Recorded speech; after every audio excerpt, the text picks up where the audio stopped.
जला दी बस्ती उजाड़े गुलशन किए हैं कितने यतीम तुमने। लरसते होठों की सिसकियों से अब भी दिल क्या भरा नहीं है। किए हैं जुल्म तुमने जितने यकीनन तुम्हारा हिसाब होगा। गुरूर इतना नसर चढ़ाओ बसर बसर है खुदा नहीं है। दोस्तों, एक बार फिर से वही सवाल, क्यों हर बार मुसलमान ही निशाने पर आता है। कभी डीएसपी जियाउल हक तो कभी एजाजुल हक अंसारी। आखिर ये सिलसिला कब तक। आइए देखिए एक ऐसी खबर जो पूरे प्रदेश में हलचल मचा रही है। दोस्तों, सियासी अड्डा में आपका स्वागत है। मैं हूं आपका दोस्त जिया। और आज जो खबर मैं लेकर आया हूं वो सिर्फ एक हत्या की खबर नहीं, बल्कि एक सिस्टम की बेरहमी, हक की पुकार और इंसाफ की लड़ाई की दास्तान है। बने रहिए मेरे साथ, क्योंकि आज की ये खबर आपका दिल हिला देगी। दोस्तों, उत्तर प्रदेश के बलिया जिले के त्रिकालपुर गढ़वाल गांव में उस वक्त माहौल गमगीन हो गया जब ऑल इंडिया मजलिस-ए-इत्तेहादुल मुस्लिमीन पार्टी का एक प्रतिनिधि मंडल मरहूम एजाजुल हक अंसारी के घर पहुंचा। वो नौजवान जिसकी कुछ दिनों पहले निर्दयता से हत्या कर दी गई थी। घर का सन्नाटा, पिता मुख्तार अंसारी की आंखों से छलकते आंसू, और एक सवाल, क्यों मेरे बेटे को मारा गया। उस सवाल का जवाब अब तक किसी के पास नहीं है। एआईएमआईएम के प्रदेश महासचिव मोहम्मद शमीम खान ने परिवार से मुलाकात करते हुए कहा, हमें बैरिस्टर असदुद्दीन वैसी साहब और प्रदेश अध्यक्ष शौकत अली साहब ने भेजा है, क्योंकि जब जब इस मुल्क में किसी दलित, पिछड़े या मुसलमान पर जुल्म हुआ है तो हमारी पार्टी ने आवाज बुलंद की है। उन्होंने कहा, आज वही हालात हैं जो समाजवादी पार्टी के दौर में थे, बस चेहरे बदल गए हैं, सिस्टम की बेरुखी नहीं बदली। याद करिए दोस्तों, समाजवादी सरकार में डीएसपी जियाउल हक की हत्या हुई थी, आज भाजपा सरकार में एजाजुल हक अंसारी की। बस फर्क इतना है कि एक दौर में कानून मारा गया था और आज इंसाफ दम तोड़ रहा है। सर, जिस तरह की ये घटना हुई है, क्या कहना चाहेंगे? जला दी बस्ती उजाड़े गुलशन किए हैं इतने यतीम तुमने। बिलखती ओठों की सिसकियों से अभी भी क्या दिल भरा नहीं है। किए हैं तुमने जुल्म जितने यकीनन तुम्हारा हिसाब होगा। गुरूर इतना न सर चढ़ाओ बसर बसर है खुदा नहीं है। आज जिस तरीके से एक बाप के बेटे को बेरहमी से उसकी हत्या की गई, आज ये दिखा रहा है वो समाजवादी पार्टी का वो दौर जब जियाउल हक साहब की हत्या हुई थी बेरहमी के साथ ऑन ड्यूटी, उसकी याद दिलाता है। ये बीजेपी की सरकार कहती थी कि गुंडा राज चल रहा है, जंगल राज चल रहा है। आज वही समाजवादी पार्टी का जो जंगल राज है आज इस बीजेपी की सरकार में खुलेआम चल रहा है और खुलेआम दिखाई दे रहा है।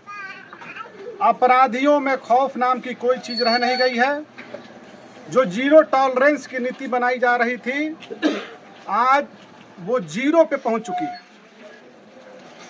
पूरे प्रदेश में चाहे दलित हो, चाहे पिछड़ा हो, चाहे आदिवासी हो और चाहे मुसलमान हो, उसके खून की, उसकी जान की, उसकी माल की, उसकी आबरू की कोई कीमत नहीं रह गई। सरकार केवल अपनी पीठ थपथपा रही है, लेकिन इनका खौफ इन जो आतंकी हैं और ये जो सामंती हैं और ये मनुवादी हैं उनके बीच में खौफ रह नहीं गया। हम सरकार से मांग करते हैं कि जिसका गुलशन उजड़ गया, जिसका बेटा एजाजुल हक उसको मारा गया, इकलौता बेटा, उसके परिवार को कम से कम 50 लाख की मुआवजा सरकार की तरफ से दी जाए। और दूसरी मांग हमारी है कि जो ये अपराधी जिन्होंने यह जघन्य अपराध किया है उन सारे लोगों की जांच करा के उनकी गिरफ्तारी हो और उनको कठोर से कठोर सजा दी जाए। और जिस चीज के लिए ये बाबा की सरकार जानी जाती है। बुलडोजर, तो क्या मैं पूछना चाहता हूं कि क्या बाबा जी का बुलडोजर केवल दलितों, पिछड़ों और मुसलमानों के लिए है कि इन सामंतियों के लिए भी है?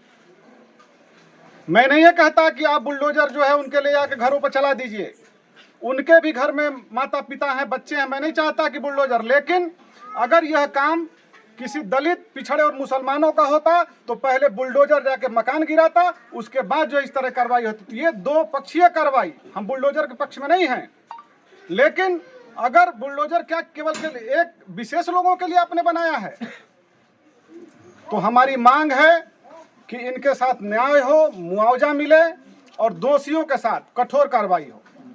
अगर 1 हफ्ते से 15 दिन के अंदर उन लोगों की गिरफ्तारी और कार्रवाई नहीं हुई तो हमारी पार्टी प्रदेश स्तर पर आंदोलन को खड़ा करने का काम करेगी। शमीम खान ने सवाल उठाया, अगर अपराधी दलित या पिछड़े समाज से होता तो पहले बुलडोजर जाता, गिरफ्तारी बाद में होती, लेकिन जब पीड़ित मुसलमान होता है तो सरकार की जुबान पर ताले लग जाते हैं।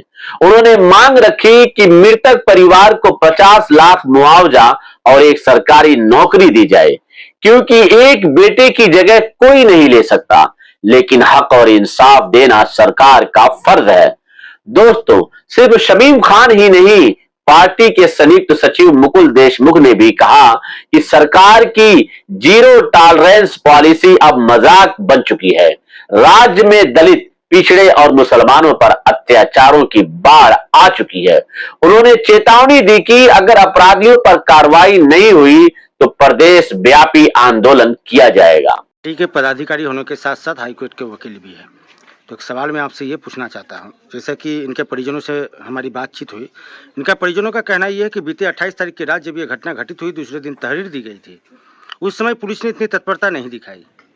पुलिस तत्पर तब हुए जब इनके बेटा का इंतकाल हो गया।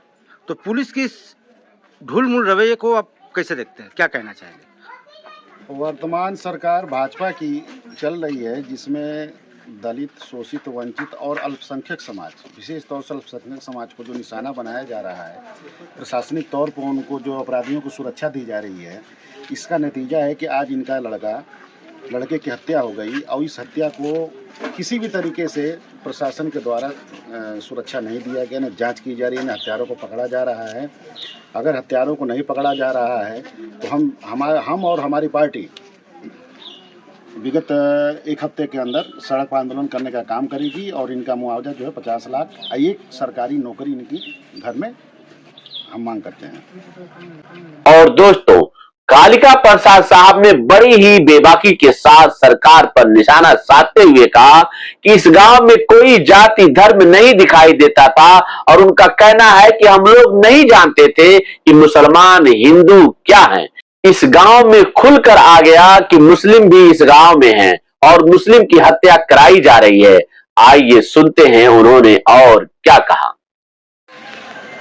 आए दिन जिस तरह से, खासकर मैं जनपद बलिया में इस समय खड़ा हूँ तो जनपद बलिया की बात करूँगा, जिस तरह हत्या लूट की घटना को अंजाम दिया जा रहा है, पूरी तरह से बदमाश जो बेखौफ है, क्या कहना चाहेंगे? क्योंकि आगामी विधानसभा का चुनाव आने वाला है और सरकार अपनी नीति के तहत इस तरह के अराजक तत्वों को बढ़ावा दे रही कि समाज में सांप्रदायिकता, वंचित समाज के लोगों का उत्पीड़न,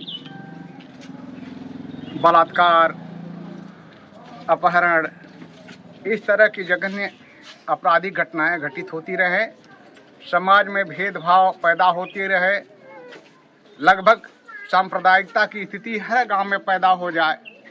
इस गांव से हम बहुत पहले से परिचित हैं। इस गांव में कोई जाति धर्म नहीं दिखाई देता था। त्रिकालपुर में हम लोग नहीं जानते थे कि मुसलमान हिंदू क्या है, लेकिन इस सरकार में खुल करके सामने आ गया कि मुस्लिम भी इस गांव में है और मुस्लिम की हत्या कराई जा रही है।